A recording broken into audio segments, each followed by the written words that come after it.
काली बहन का हैंडसम और गोरी बहन का बदसूरत पति।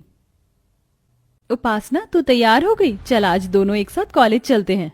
तुमने ये सोच भी कैसे लिया कि मैं तुझ जैसी लड़की के साथ कॉलेज जाऊंगी? उपासना, हम दोनों बहनें हैं। इसी चीज का तो दुख है कि हम दोनों बहनें हैं। एक बार तो खुद को शीशे में देख और मुझे देख, तुझ में और मुझ में जमीन आसमान का फर्क है। उपासना की ये बात सुनकर काजल दुखी हो जाती है और अपना बैग लेकर कॉलेज के लिए निकल जाती है। तो वहीं दूसरी ओर जब उपासना मुंह बनाकर जाने लगती है तो विमला उसे रोक लेती है। अरे उपासना बेटा, तू बिना खाए कहाँ जा रही? और काजल को क्या हुआ? आज उसने भी खाना नहीं खाया, ऐसे ही चल पड़ी। होना क्या है, हमेशा की तरह साथ में चलने के लिए कह रही थी और जब मैंने उसे उसकी हकीकत दिखा दी तो मुंह बनाकर चली गई। पता नहीं ये लड़की कब समझेगी। कितनी बार मैंने इसे कहा है थोड़ा मेकअप कर ले, क्रीम लगा ले, पर नहीं, इसे तो अपना काला रंग ही पसंद है। इससे तो मैं परेशान आ गई हूँ। काजल और उपासना दोनों ही विमला की सगी बेटी थी, पर फिर भी विमला अपनी दोनों बेटियों में फर्क करती थी। ऐसे ही कुछ दिन बीत जाते हैं और एक दिन उपासना और काजल कॉलेज से घर आ रही होती हैं। रोड पर पानी भरा होता है, तभी एक बच्चा वहां से गुजरने लगता है, पर सामने से आ रही गाड़ी काजल देख लेती है और उस बच्चे को अपनी ओर खींच लेती है, जिस वजह से पानी के छींटे उपासना के ऊपर आ जाते हैं। बेटा, तुम ठीक तो हो? तुम्हें दिखाई नहीं दे रहा था सामने से गाड़ी आ रही है? अगर अभी तुम्हें चोट लग जाती तो? उसका तो पता नहीं, पर आज ये साबित हो गया काजल कि मैं तेरे साथ कहीं आ जा नहीं सकती। तेरी वजह से और इस बच्चे की वजह से मेरे इतने महंगे कपड़े और मेकअप खराब हो गए। अब क्या मैं ऐसी हालत में घर जाऊंगी? अरे कोई बात नहीं उपासना यार, हम तेरे दोस्त हैं, कब काम आएंगे? तू हमारे साथ हमारे घर चल, हमारा घर यहीं पास में है। और वैसे भी जब तुम दोनों बहन एक साथ चलती हो तो लगता है कि दिन और रात एक साथ चल रहा है। उपासना के सारे दोस्त काजल के काले रंग का मजाक उड़ाते हैं और उपासना चुपचाप सब सुनती है। कुछ देर बाद उपासना अपने दोस्तों के साथ उनके घर चली जाती है और बेचारी काजल आंखों में आंसू लिए वहां से निकल जाती है। पर यह सब कुछ विक्रम नाम का एक लड़का देख लेता है, जो कि काफी हैंडसम था। वो घर जाकर सारी बात अपनी माँ को बताता है और अपनी माँ से कहता है, माँ, उसका सांवला रंग और गोरा दिल देखकर मेरा दिल उस पर आ गया है। माँ, वो मेरी कॉलेज की ही है। आप प्लीज मेरा रिश्ता लेकर उसके घर चलो ना। अच्छा ठीक है बाबा, ले जाऊंगी उसका रिश्ता, पर पहले तू अपने एग्जाम तो क्लियर कर ले और अपने पापा की कंपनी संभाल ले, क्योंकि कोई भी माँ बाप बेरोजगार के हाथों में अपनी लड़की का हाथ नहीं देते। सही कहा माँ, अब तो मैं काजल को पाने के लिए दुगनी मेहनत करूंगा। विक्रम को काजल इतनी पसंद आती है कि वो हर समय काजल के बारे में सोचता है और कॉलेज में भी बस उसे ही देखता है।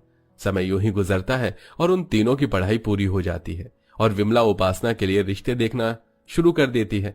बहुत जल्द विक्रम भी अपने पापा की कंपनी संभाल लेता है और अपनी माँ के साथ काजल का हाथ मांगने उसके घर पहुंच जाता है, जहां वो देखता है कि एक और लड़के वाले वहां आए हुए हैं। माफ करना जी, पर हमने आपको पहचाना नहीं। बहन, भाई साहब, मैं विक्रम की माँ हूँ। विक्रम आपकी बेटी को बहुत पसंद करता है, इसीलिए बिना बताए हम यहाँ आपकी बेटी का हाथ मांगने के लिए आ गए हैं। माफ करना बहन, पर मैंने अपनी उपासना का रिश्ता पहले ही सुनील बेटे से तय कर दिया है। कोई बात नहीं बहन जी, हमारी एक और बेटी है। अगर आप चाहे तो हम ये रिश्ता अब भी तय कर सकते हैं। भाई साहब, आपको शायद कोई गलतफहमी हो रही है। हम यहाँ उपासना के लिए नहीं बल्कि काजल का हाथ मांगने के लिए ही आए हैं। क्या काजल का? अरे काजल का रिश्ता सुनकर आप क्यों इतना खुश हो रहे हैं? देखा है आपने लड़के को? कहाँ लड़का इतना स्मार्ट और कहाँ हमारी काजल। कोई मेल नहीं है इन दोनों का। अगर कल को हमारी बेटी को कोई दुख उठाना पड़ा तो माफ करना बहन, आप चले जाइए, हमें कोई रिश्ता नहीं करना। आंटी जी, मैं आपसे वादा करता हूँ, मैं कभी भी काजल की आंखों में आंसू नहीं आने दूंगा। बस आप इस रिश्ते के लिए हाँ कर दीजिए, फिर एक साथ आपके घर में 2 बारात आएंगी। विक्रम की अच्छाई देखकर सुरेश अपनी दूसरी बेटी का रिश्ता भी पक्का कर देता है और बहुत जल्द एक ही मंडप पर काजल और उपासना की शादी हो जाती है। शादी के बाद काजल की जिंदगी में खुशियां आ जाती हैं, तो वहीं दूसरी ओर उपासना भी गोरा पति पाकर बहुत खुश थी। सुनील जी, आप तो मेरे सपनों के राजकुमार से भी ज्यादा गोरे और सुंदर निकले। मुझे तो लगता था कि मुझसे ज्यादा गोरा शायद कोई हो ही नहीं सकता, पर आपने तो सुंदरता में मुझे भी फेल कर दिया। उपासना, ये लो तुम्हारा नजरिया है, इसलिए मैं तुम्हें सुंदर दिखता हूँ, वरना हर कोई बस मेरा मजाक ही बनाता रहा है। लोगों के ताने और उनके मजाक सुनकर मैंने फैसला किया कि मैं खुद को बदल दूंगा, और मैंने खुद को बदल दिया। लोगों की बातों पर ध्यान मत दो, आप बहुत सुंदर हैं। अच्छा वैसे आप मुझे हनीमून पर कहाँ ले जा रहे हो? जहां तुम कहो। मैं तो कहता हूं कि हम एक साथ डिसाइड करते हैं कि हम बाहर कहाँ घूमने जाएंगे। पर उससे पहले हम 5 स्टार होटल में चलते हैं एक साथ डिनर करने के लिए। क्या 5 स्टार होटल में? Thank you so much Sunil ji, मेरी जिंदगी में आने के लिए।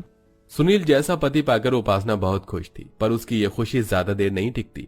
कुछ देर बाद जब सुनील अपना मेकअप उतारकर अपने असली रूप में उपासना के सामने आता है तो अपने पति का काला रंग और रूप देखकर और बदसूरत चेहरा देखकर उपासना हैरान हो जाती है। तुम्हारी जैसी बीवी पाकर मेरी जिंदगी का मकसद पूरा हो गया। अब मुझे इस मेकअप की जरूरत नहीं है। मैं अपने असली रूप में तुम्हारे साथ रहूंगा। ये आपको क्या हो गया? आप इतने काले बदसूरत कैसे हो गए? आप मेरे साथ कोई मजाक कर रहे हो ना? उपासना, मैं क्यों तुम्हारे साथ मजाक करूंगा? मैंने तुम्हें बताया था ना कि लोग मेरा मजाक बनाते थे क्योंकि मैं काला था और यही मेरा असली रंग है। और तुम तो मुझे दिल से प्यार करती हो, फिर तुम मेरे काले रंग को देखकर हैरान क्यों हो गई?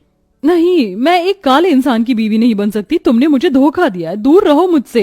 सुनील का असली रूप देखकर उपासना की अपनी आंखों पर विश्वास नहीं होता और न ही वो इस बात को मानने को तैयार होती है और अपनी माँ को फोन करती है। माँ, ये तुमने क्या किया?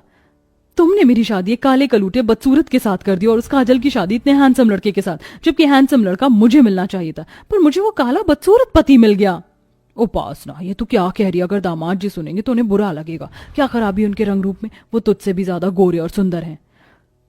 माँ, मुझे भी अब तक यही लगा था जब तक उनका असली चेहरा नहीं देखा था, पर जब मेकअप उतार कर वो मेरे सामने आए तो उनका काला रंग देखकर मेरे होश उड़ गए। आपने मेरी शादी गलत लड़के से करवा दी। मैं अपने काले बदसूरत पति के साथ चलूंगी तो क्या कहेंगे लोग? गोरी को काला और काली को गोरा पति मिल गया। नहीं माँ, मैं ऐसे आदमी के साथ नहीं रह पाऊंगी। मैं आ रही हूँ आपके पास। जहां उपासना अपने काले बदसूरत पति से परेशान थी तो वहीं दूसरी ओर काजल की जिंदगी का सारा दुख धीरे धीरे खत्म होने लगता है। काजल, हम सिंगापुर जा रहे हैं घूमने के लिए। क्या? सिंगापुर? नहीं नहीं, मुझे नहीं जाना। अगर मैं आपके साथ चलूंगी तो लोग मेरे साथ साथ आपका भी मजाक बनाएंगे। तो बनाने दो, मुझे फर्क नहीं पड़ता और तुम्हें भी फर्क नहीं पड़ना चाहिए, समझी? तुम अब चलो, पैकिंग कर लो, कल ही निकल रहे हैं हम। अब अगले दिन विक्रम और काजल सिंगापुर घूमने के लिए चले जाते हैं और काजल अपने पति के साथ सिंगापुर की फोटो व्हाट्सएप स्टेटस पर लगाती है, जिसे देखकर उपासना काजल की खुशियों से और भी ज्यादा नफरत करने लगती है और अपने पति के काले रंग से और भी ज्यादा जलने लगती है। काश कि मेरी शादी विक्रम से होती। मैं इस काले सुनील को डिजर्व नहीं करती और ना ही विक्रम उस काजल को, पर फिर भी लंगूर के हाथ में अंगूर और मुझ जैसी सुंदर सी लड़की को ऐसा बदसूरत पति मिल गया। काजल का स्टेटस देखकर उपासना को बहुत गुस्सा आता है और वो गुस्से में अपना फोन तोड़ देती है। फोन टूटने की आवाज सुनकर सुनील वहां आता है। क्या हुआ उपासना, तुम अभी भी मुझसे नाराज हो? मुझे माफ कर दो, मैंने तुम्हें अपने काले रंग के बारे में नहीं बताया। दूर हो जाओ मेरी नजरों से। मुझे काले लोगों से सख्त नफरत है और अब मैं तुम्हारे साथ इस घर में एक पल नहीं रह सकती। उपासना, तुम ये क्या कह रही हो? माना कि मैं काला हूं, पर मैं तुमसे सच्चा प्यार करता हूं। तुम्हारे लिए मैं सब कुछ कर सकता हूं। तुम सिर्फ एक रंग के लिए मेरे साथ ऐसा नहीं कर सकती।